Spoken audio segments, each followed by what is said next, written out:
नमस्कार। दिन भर की बड़ी खबरों में आपका स्वागत है। मैं हूं आराधना। आज इस बुलेटिन में बात होगी भारत जोड़ो न्याय यात्रा की, विपक्ष के लालू और हेमंत सोरेन की गिरफ्तारी की तैयारी की। बात करेंगे कर्नाटक के बाद अब राजस्थान में हिजाब पर शुरू हुई सियासत की, चुनाव से पहले सीएए पर तेज हुए टकराव की, जानेंगे मराठा आरक्षण को लेकर क्यों भड़का महाराष्ट्र का ओबीसी समुदाय, और बुलेटिन के आखिर में देखेंगे जाने माने कार्टूनिस्ट इरफान की किस खबर पर पड़ी तिरछी नजर। इसके अलावा और भी कई बड़ी खबरों से आपको कराएंगे रूबरू, लेकिन तमाम बड़ी खबरों से पहले एक नजर सुर्खियों पर। ईडी के एक्शंस पर बंगाल की सीएम ममता बनर्जी ने बीजेपी पर साधा निशाना, कहा अगर भाजपा को वोट नहीं दिया तो आपके घर ईडी सीबीआई भेज दी जाएगी। भाजपा विधायक नितेश राणे के बिगड़े बोल, सोलापुर में हिंदू जन आक्रोश सभा में कहा कि वो उनका भरपूर समर्थन करेंगे, पुलिस से डरने की जरूरत नहीं है क्योंकि उनके बॉस देवेंद्र फडणवीस हैं। 15 राज्यों की 57 राज्यसभा सीटों के लिए हुआ चुनाव का ऐलान, 27 फरवरी को डाले जाएंगे वोट, इसी दिन घोषित हो जाएंगे परिणाम, 15 फरवरी तक किए जा सकते हैं नामांकन। शेयर बाजार में तेजी, सेंसेक्स 1241 अंकों की तेजी के साथ 71,942 अंक पर हुआ बंद, निफ्टी 385 अंकों की तेजी के साथ 21,738 अंक पर हुआ बंद। ये तो थी सुर्खियां। अब बात आज की सबसे बड़ी खबर की। राहुल गांधी की भारत जोड़ो न्याय यात्रा पश्चिम बंगाल से अब बिहार पहुंच चुकी है। राहुल गांधी की यात्रा से पहले बिहार में नीतीश के पाला बदल और ईडी की कार्रवाई सुर्खियों में छाई रही। ऐसे में राहुल गांधी ने बिना नाम लिए नीतीश पर निशाना साधा तो मोदी सरकार को भी घेरा। तो क्या कहा राहुल ने, देखिए ये रिपोर्ट। कांग्रेस नेता राहुल गांधी की भारत जोड़ो न्याय यात्रा बिहार में प्रवेश कर चुकी है। राहुल आज बंगाल के उत्तरी दिनाजपुर से किशनगंज पहुंचे। यहां स्टेडियम में जनसभा को संबोधित करते हुए राहुल ने बीजेपी पर हमला किया। उन्होंने कहा देश में आरएसएस और भाजपा की विचारधारा ने हिंसा और नफरत फैला रखी है। राहुल ने कहा कि आज इस विचारधारा के चलते भाई भाई से लड़ रहा है, एक धर्म का व्यक्ति दूसरे धर्म के व्यक्ति से लड़ रहा है, भाषाओं के बीच लड़ाई हो रही है। हम जानते थे कि ये मोहब्बत का देश है, नफरत के बाजार में मोहब्बत की दुकान खुलनी चाहिए। राहुल ने कहा कि हिंदुस्तान की राजनीति पर यात्रा का बहुत बड़ा असर पड़ा है। एक विचारधारा जो भाजपा देश के सामने रोज रखती है वह नफरत और हिंसा की है। उसके खिलाफ मोहब्बत की एक नई विचारधारा खड़ी हुई है। जितनी भी कोशिश कर लो, नफरत को नफरत नहीं काट सकती, नफरत को सिर्फ मोहब्बत काट सकता है। राहुल गांधी के स्वागत के लिए किशनगंज में हजारों की संख्या में कांग्रेस कार्यकर्ता जुटे थे। सुरक्षा को लेकर पर्याप्त संख्या में पुलिस बल की तैनाती की गई थी। राहुल ने किशनगंज से अररिया के बीच 60 किलोमीटर की यात्रा की। किशनगंज से 15 किलोमीटर दूर बूढ़ी मारी पहुंचे और यहाँ कुछ घंटे विश्राम किया और फिर यात्रा शुरू की। उनके काफिले में सैकड़ों गाड़ियां चल रही हैं। न्याय यात्रा में किशनगंज सांसद डॉक्टर मोहम्मद जावेद आजाद, इमरान प्रतापगढ़ी, जयराम रमेश, युवा कांग्रेस के राष्ट्रीय अध्यक्ष श्रीनिवास बीवी मौजूद हैं। राहुल राज्य में 2 दिन रुकेंगे। 2 दिनों तक राज्य के 7 जिलों में 425 किलोमीटर की यात्रा करेंगे। इस दौरान कल पूर्णिया में एक जनसभा को भी संबोधित करेंगे। राहुल गांधी कजला मणि चौक, पूठी मारी हाट, सोनथा, राज सुंदर बारी चौक, शीतल नगर, चारगदिया बॉर्डर अररिया, जहानपुर रानी, रानी चौक, हरवा चौक, किसान कॉलेज चौक, जोकी हाट, काकन चौक, तारन चौक, बरगाछी चौक, कुरसा कांटा मोड़, अररिया 0 माइल, अररिया चांदनी चौक, मां काली मंदिर अररिया पहुंचेंगे। रात्रि विश्राम यादव कॉलेज मैदान में करेंगे। वहीं आपको बता दें, पार्टी महासचिव जयराम रमेश ने सोशल मीडिया एक्स पर पोस्ट करते हुए ये जानकारी दी कि कल दोपहर 1:30 बजे भारत जोड़ो न्याय यात्रा के दौरान कांग्रेस पार्टी पूर्णिया में एक विशाल जनसभा करेगी। माननीय कांग्रेस अध्यक्ष खड़गे जी और राहुल गांधी इस जनसभा को संबोधित करेंगे। सामाजिक न्याय की लड़ाई बिहार से शुरू हुई। यहाँ सामाजिक न्याय भी होता है और भारत जोड़ो न्याय यात्रा का मकसद भी यही है। सामाजिक न्याय के नाम पर राहुल गांधी ने नीतीश कुमार को घेरा तो बीजेपी की चिंता नीतीश सरकार बचाने की है, क्योंकि बीजेपी भी इस सरकार में शामिल है। एनडीए की सरकार के पास साधारण बहुमत है। ऐसे में कुछ विधायक इधर उधर हुए तो सरकार गिर सकती है। इसलिए बिहार में अब ईडी सक्रिय हो गई है। बिहार में विपक्ष के सबसे बड़े नेता लालू यादव को पूछताछ के लिए बुलाया गया। दावे हो रहे हैं नीतीश सरकार को सुरक्षित रखने के लिए लालू को गिरफ्तार भी किया जा सकता है। बिहार में नीतीश की नई बनी सरकार के साथ खेला हो सकता है। तेजस्वी यादव दावा कर रहे हैं कि जल्द ही नीतीश कुमार पूर्व सीएम बन जाएंगे, जेडीयू समाप्त हो जाएगी। तो दूसरी ओर ईडी ने लालू यादव और तेजस्वी यादव को समन भेजकर पटना ऑफिस में पूछताछ के लिए बुला लिया। लालू से सोमवार की सुबह से पूछताछ शुरू हुई। इस दौरान आरजेडी समर्थकों ने पटना ऑफिस को घेर लिया। लालू समर्थकों में गुस्सा दिखाई दे रहा है, तो दूसरी ओर सीआरपीएफ के जवान भी मौके पर पहुंच गए हैं। आरजेडी का दावा है कि नीतीश कुमार की सरकार को बचाने के लिए केंद्र के इशारे पर ईडी लालू को गिरफ्तार कर सकती है। ईडी ने रेलवे में नौकरी के बदले जमीन मामले में लालू से पूछताछ की है। इस बीच लालू की बेटी मीसा भारती ने सरकार पर जमकर हमला बोला है। आरजेडी सांसद ने कहा, आज हमारे पिता लालू प्रसाद यादव को बुलाया गया है और मंगलवार को भाई तेजस्वी यादव को बुलाया गया है। हमें दिल्ली भी बुलाया गया है। जैसे जैसे चुनाव करीब आ रहे हैं, ऐसा लग रहा है कि हमारे प्रधानमंत्री काफी डरे हुए हैं। आज हमारे साथ हुआ है, कल किसी और राजनीतिक पार्टी के साथ होगा। ये सरकार गिरफ्तार भी कर सकती है। एक तरफ लालू की गिरफ्तारी की बातें हो रही है, तो दूसरी तरफ झारखंड के सीएम हेमंत सोरेन की गिरफ्तारी के संकेत मिल रहे हैं। ईडी की टीम सोमवार को सीएम आवास पर पहुंच गई, लेकिन हेमंत सोरेन नहीं मिले। सोरेन से पूछताछ 4.55 एकड़ जमीन की अवैध खरीद के मामले को लेकर हो रही है। इस बीच कहा जा रहा है कि ईडी के समन को सोरेन चुनौती देने की तैयारी कर रहे हैं। वो ईडी के खिलाफ सुप्रीम कोर्ट जा सकते हैं। सोरेन लगातार दावा कर रहे हैं कि ईडी का समन ही गैर कानूनी है। लालू और सोरेन दोनों ईडी के निशाने पर हैं और उनकी गिरफ्तारी की चर्चाएं हो रही हैं। दरअसल बीजेपी लोकसभा चुनाव के लिए अपना रास्ता साफ करने की कोशिश कर रही है। इसके लिए विपक्ष के नेताओं को निशाने पर लिया जा रहा है, तो धार्मिक मुद्दों को भी धार दी जा रही है। राजस्थान में बीजेपी विधायक ने हिजाब को लेकर बयान दिया तो छात्राएं सड़क पर आ गई। तो क्या कहा बीजेपी विधायक ने, जिस पर शुरू हो गया बवाल? देखिए ये रिपोर्ट। 29 जनवरी की सुबह जयपुर के गंगापोल इलाके में स्थित सरकारी स्कूल में पढ़ने वाली छात्राएं सड़कों पर उतरी और सुभाष चौक थाने का घेराव किया। सड़क पर जाम लगा दिया। थाने के सामने बने चौराहे पर छात्रों ने डेरा डाल दिया, जिस कारण से पूरा ट्रैफिक थम गया था। दरअसल छात्राओं का ये गुस्सा बीजेपी विधायक बाल मुकुंद आचार्य के खिलाफ है। छात्राओं ने विधायक के खिलाफ नारेबाजी की और उनके खिलाफ एफआईआर दर्ज कराने की मांग की है। छात्राओं की भीड़ को देखते हुए थाना एसपी ने मौके पर पहुंचकर छात्राओं से बात की। दरअसल छात्राओं का ये गुस्सा स्कूल के एनुअल कार्यक्रम में बीजेपी विधायक बाल मुकुंद आचार्य के भाषण को लेकर है। बीजेपी विधायक स्कूल पहुंचे थे, जहां उन्होंने धर्म के आधार पर अनुचित टिप्पणी की। उन्होंने लड़कियों के हिजाब को लेकर तीखा निशाना साधा, धार्मिक नारे लगवाए। छात्राओं का कहना है कि शिक्षा के परिसर में ऐसे हिंदू मुसलमान की बातों को वो बर्दाश्त नहीं करेंगी और इसीलिए बीजेपी विधायक के खिलाफ एफआईआर दर्ज कराने की मांग की है। बाल मुकुंद इससे पहले भी अपने बयानबाजी के चलते सुर्खियों में रहे हैं, लेकिन राजस्थान में सरकार बीजेपी की है, इसलिए उन पर कार्रवाई नहीं हो रही है। दूसरी तरफ मामले में सफाई देते हुए बीजेपी विधायक ने कहा कि उन्होंने सिर्फ स्कूल ड्रेस की बात की थी।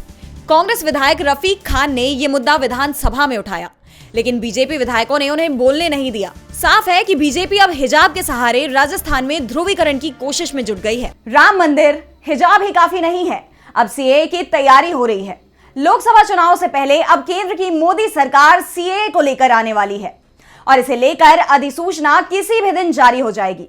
मोदी सरकार के मंत्री ने इसे लेकर बड़ा ऐलान किया है। तो क्या है मामला, देखिए ये रिपोर्ट। केंद्रीय मंत्री शांतनु ठाकुर ने बंगाल की जनता को एक हफ्ते में सीएए लागू करने की गारंटी दी है। उन्होंने दावा किया कि सीएए 7 दिनों में लागू कर दिया जाएगा, जिसका फायदा बंगाल में लाखों लोगों को मिलेगा जो सालों से भारत में रह रहे हैं, लेकिन उन्हें नागरिकता अभी तक नहीं मिली है। उनके इस बयान के बाद से बंगाल की सियासत में काफी हलचल शुरू हो गई है। दरअसल बंगाल की सीएम ममता बनर्जी पहले ही ऐलान कर चुकी हैं कि वो किसी भी कीमत पर बंगाल में सीएए को लागू नहीं होने देंगी। दूसरी ओर शांतनु ठाकुर ने कहा है कि नागरिकता देने का अधिकार राज्य सरकार को नहीं है, ये केंद्र का काम है और केंद्र को अधिकार है, इसलिए ममता बनर्जी से हमें किसी तरह की इजाजत लेने की जरूरत नहीं है। दरअसल सीएए कानून में भारत के पड़ोसी देशों में रहने वाले अल्पसंख्यक समुदाय के लोगों को देश की नागरिकता देने का प्रस्ताव है। इसके लिए जो नियम है वो बेहद ही आसान है, जबकि इस मामले में मुस्लिम समुदाय को अलग रखा गया है, जिस कारण से मुस्लिम इसका विरोध कर रहे हैं। सीएए जब केंद्र सरकार ने संसद से पास कराया तो देश भर में इसके खिलाफ जमकर आंदोलन हुआ था और बाद में ये ठंडे बस्ते में चला गया था। लेकिन अब सरकार की ओर से दावे हो रहे हैं कि सीएए को लागू किया जा सकता है। सीएए 7 दिन में लागू होगा। वैसे इस तरह के दावे पहले भी होते रहे हैं। ऐसे में मोदी सरकार के मंत्री का यह दावा हकीकत बनेगा या जुमला, ये 7 दिन में ही साफ हो पाएगा। जैसे महाराष्ट्र में मराठा आरक्षण को लेकर पिछले 5-6 साल से बार बार आंदोलन होता जा रहा है। हर बार सरकार की ओर से आश्वासन दिया जाता है जो जुमला बन जाता है। एक बार फिर मराठों को आश्वासन दिया गया है, लेकिन इससे अब दूसरे ओबीसी नेता भड़क उठे हैं। महाराष्ट्र में मराठा आरक्षण का मामला तूल पकड़ रहा है। इसकी अधिसूचना के खिलाफ ओबीसी नेताओं ने कड़ी नाराजगी व्यक्त की है। इस संबंध में मुंबई में छगन भुजबल के आवास पर ओबीसी नेताओं की बैठक हुई, जिसमें यह तय हुआ कि राज्य सरकार के फैसले के खिलाफ 1 फरवरी को विधायकों, सांसदों और तहसीलदारों के आवासों के बाहर विरोध प्रदर्शन किया जाएगा। साथ ही पिछड़ा वर्ग आयोग, न्याय शिंदे कमेटी को खत्म करने की मांग की गई। मंत्री भुजबल ने आगे बताया कि इस बैठक में 26 जनवरी को मुख्यमंत्री से प्रकाशित मसौदे को रद्द करने के लिए एक प्रस्ताव पारित किया गया, जिसमें मराठा कोटा कार्यकर्ता मनोज जरांगे की मांगों को स्वीकार कर लिया गया था। छगन भुजबल ने कहा कि वो ओबीसी अधिकारों के लिए यही नहीं रुकेंगे, बल्कि अदालती लड़ाई लड़ने के लिए भी तैयार हैं। नेताओं ने दृढ़ संकल्प व्यक्त किया कि सभी ओबीसी को पार्टी की भागीदारी को छोड़कर एक साथ मिलकर काम करने की जरूरत है। सिर्फ यही नहीं, मराठा आरक्षण को लेकर बीजेपी के सीनियर नेता और केंद्रीय मंत्री नारायण राणे ने महाराष्ट्र में एकनाथ शिंदे सरकार के एक फैसले पर आपत्ति जताई है। उन्होंने 28 जनवरी को मराठा समुदाय को आरक्षण मिलने तक ओबीसी को मिलने वाले सभी लाभ देने के महाराष्ट्र सरकार के फैसले पर असहमति जताई। नारायण राणे ने सोशल मीडिया एक्स पर पोस्ट कर लिखा, एकनाथ शिंदे की अगुवाई वाली सरकार के इस कदम से अन्य पिछड़े समुदायों के अधिकारों पर असर पड़ेगा। महाराष्ट्र में इससे अशांति फैल सकती है। 29 जनवरी को एक प्रेस कॉन्फ्रेंस करेंगे और मराठा कोटे से जुड़े मुद्दे पर विस्तार से बात करेंगे। महाराष्ट्र सरकार के इस फैसले के खिलाफ सिर्फ नारायण राणे ही नहीं, बल्कि कैबिनेट मंत्री छगन भुजबल भी हैं। उन्होंने भी राज्य सरकार के इस फैसले पर असंतोष जताया और ओबीसी श्रेणी में मराठों के पिछले दरवाजे से प्रवेश पर सवाल खड़े किए। आपको बता दें, 27 जनवरी को महाराष्ट्र सरकार ने मराठा आरक्षण को लेकर मनोज जरांगे की सभी मांगे मान ली थी। जरांगे ने इसके बाद अनिश्चितकालीन अनशन समाप्त कर दिया था। फिर मुख्यमंत्री एकनाथ शिंदे ने घोषणा की थी कि जब तक मराठों को आरक्षण नहीं मिल जाता, तब तक उन्हें ओबीसी को मिलने वाले सभी लाभ दिए जाएंगे। राज्य सरकार ने आंदोलन खत्म कराने के लिए एक मसौदा अध्यादेश भी जारी किया था। शिंदे सरकार ने इससे पहले भी आरक्षण का वादा किया था और दोनों बार मनोज जरांगे पाटिल ने इसी वादे पर अनशन खत्म कर दिया। हालांकि आरक्षण का रास्ता अब भी साफ नहीं है। मनोज जरांगे ने भी चेतावनी दी है कि इस बार धोखा हुआ तो मुंबई के आजाद मैदान आऊंगा। मराठों के दबाव में शिंदे सरकार ने आश्वासन दिया तो ओबीसी भड़क उठे। उन्होंने आंदोलन की चेतावनी दे दी है, तो दूसरी तरफ राजस्थान में भी ओबीसी आरक्षण को लेकर जाटों ने आंदोलन शुरू कर दिया है और निशाने पर केंद्र की मोदी सरकार है। जाट अड़ गए हैं तो क्या है पूरा मामला, देखिए ये रिपोर्ट। धौलपुर के बाद अब भरतपुर में जाटों ने महापड़ाव डाल दिया है। 13 दिन से धौलपुर के जयचौली गांव में जाटों का आंदोलन चल रहा था और अब धौलपुर के बाद एक और मोर्चा जाटों ने भरतपुर में खोल दिया है। दरअसल जाटों की मांग आरक्षण को लेकर है। जाट आंदोलन के चलते राज्य की भजनलाल सरकार भी बैकफुट पर दिखाई दे रही है। आंदोलन ये केंद्र में आरक्षण की मांग को लेकर हो रहा है, क्योंकि धौलपुर और भरतपुर के जाटों को राज्य सरकार पहले से ही आरक्षण की सुविधा दे रही है। ऐसे में केंद्र के खिलाफ जाटों के गुस्से की गाज राज्य सरकार पर गिरती दिखाई दे रही है। इस बीच राज्य सरकार की ओर से संकेत मिले हैं कि वो 2 या 3 फरवरी को आंदोलनकारियों से बातचीत करने के लिए तैयार है। भजनलाल सरकार ने आंदोलनकारियों से 5 लोगों के नाम मांगे हैं।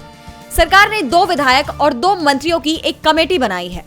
यह 9 सदस्य कमेटी आरक्षण की फाइल को आगे बढ़ाएगी और केंद्र सरकार से भरतपुर धौलपुर के जाटों को आरक्षण दिलाने की पैरवी करेगी। जाट समाज ने अपनी तरफ से 5 सदस्य कमेटी के नाम सरकार को दे दिए हैं। सरकार के साथ अगर बात नहीं बनती है तो जाट समाज रणनीति बदलकर आंदोलन को उग्र बना सकते हैं। सरकार को चेताने के लिए जाट समाज ने दूसरा महापड़ाव भरतपुर में रूपवास तहसील के गांव जटमासी में शुरू कर दिया है। रूपवास से रुदावल जाने वाले रोड पर जाट समाज के सैकड़ों लोग महापड़ाव डालकर बैठे हुए हैं। जाट आंदोलन धीरे धीरे आंदोलन को तेज कर रहा है। आंदोलन को पूरे राज्य में फैलाने की रणनीति बनाई जा रही है। जाट आरक्षण संघर्ष समिति के संयोजक नेम सिंह फौजदार ने बताया कि हमने दूसरा महापड़ाव जटमासी गांव पर शुरू कर दिया है। यह पड़ाव भी गांधीवादी तरीके से चलेगा। राज्य सरकार साथ ही केंद्र से भी बातचीत होना है। केंद्र सरकार से वार्ता होने के बाद ही आंदोलन के आगे की रूपरेखा तैयार होगी। जिले के कई इलाकों में महापड़ाव डाले जाएंगे। इसका मुख्य उद्देश्य समाज को संगठित और एकजुट करना है। आंदोलन के चलते बीजेपी मुसीबत में दिखाई दे रही है। आंदोलन लोकसभा चुनाव से पहले शुरू हुए हैं, ऐसे में पार्टी की चिंता बढ़ गई है। इस बीच कांग्रेस अध्यक्ष मल्लिकार्जुन खड़गे ने मोदी सरकार की नीतियों पर सवाल खड़े कर दिए हैं। खड़गे ने तो यहां तक दावा कर दिया है कि इस बार का चुनाव आखिरी चुनाव हो सकता है। तो क्या कहा खड़गे ने, देखिए ये रिपोर्ट। लोकसभा चुनाव से पहले देश में सियासी पारा हाई हो चुका है। इसी कड़ी में आज कांग्रेस अध्यक्ष मल्लिकार्जुन खड़गे ने ओडिशा का दौरा किया और यहां पे वे ओडिशा बचाओ समावेश यानी ओडिशा बचाओ अभियान को भी संबोधित किया, जिसमें उन्होंने बीजेपी और बीजेडी पर जमकर हमला किया। उन्होंने कहा, ओडिशा में बीजेपी जो चाहती है बीजेडी वही करती है। दोनों की पार्टनरशिप की सरकार है। बीजेडी ने मोदी सरकार की मिली भगत से सबसे अधिक नुकसान ओडिशा के आदिवासियों का किया है, दलितों और कमजोर तबकों का नुकसान किया है। नवीन पटनायक और दिल्ली में मोदी सरकार दोनों मिलकर आदिवासियों की जल, जंगल और जमीन लूट रहे हैं, जिसके बीच ओडिशा के किसान, मजदूर, आदिवासी, दलित और गरीब लोग तबाह हो रहे हैं। ओडिशा में 45 लाख से अधिक नौजवान बेरोजगार हैं। 2,36,000 पद अलग अलग सरकारी विभागों में खाली पड़े हैं। ये ओडिशा के लोगों के स्वाभिमान को गहरा धक्का है। वहीं आपको बता दें कि मल्लिकार्जुन खड़गे ने कहा कि इस बार देशवासियों के पास वोटिंग का अंतिम मौका है। अगर गलती हुई तो फिर भविष्य में उन्हें वोटिंग का मौका नहीं मिलेगा। इंडिया गठबंधन जीता तो ही देश में लोकतंत्र बचा रहेगा, इसलिए सोच समझकर वोट करें। आप सभी के पास मतदान करने का आखिरी मौका है। ईडी के समन और नीतीश कुमार के विपक्षीय गठबंधन से अलग होने के घटनाक्रम को लेकर कांग्रेस अध्यक्ष ने कहा कि हर किसी को ईडी नोटिस दे रही है। वे लोगों को डरा रहे हैं। डर के कारण कुछ दोस्ती छोड़ रहे हैं, कुछ लोग पार्टी छोड़ रहे हैं, कुछ लोग गठबंधन छोड़ रहे हैं। ऐसे में क्या लोकतंत्र बचेगा? इसलिए ये मतदान करने का आखिरी मौका है। इसके बाद कोई मतदान नहीं होगा। और बुलेटिन के आखिर में देखते हैं जाने माने कार्टूनिस्ट इरफान की किस खबर पर पड़ी तिरछी नजर।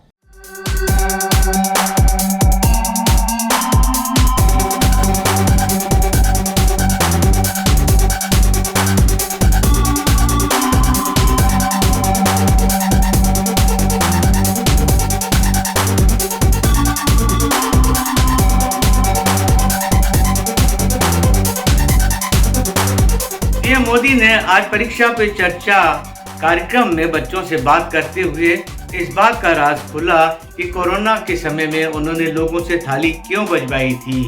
उन्होंने ये भी बताया कि कोरोना थाली बजाने से नहीं भागता है, थाली बजाने से एक सामूहिक ऊर्जा का जन्म होता है, शायद वही ऊर्जा जो अगले चुनाव में उनकी तरफ से लड़ने के काम आएगी।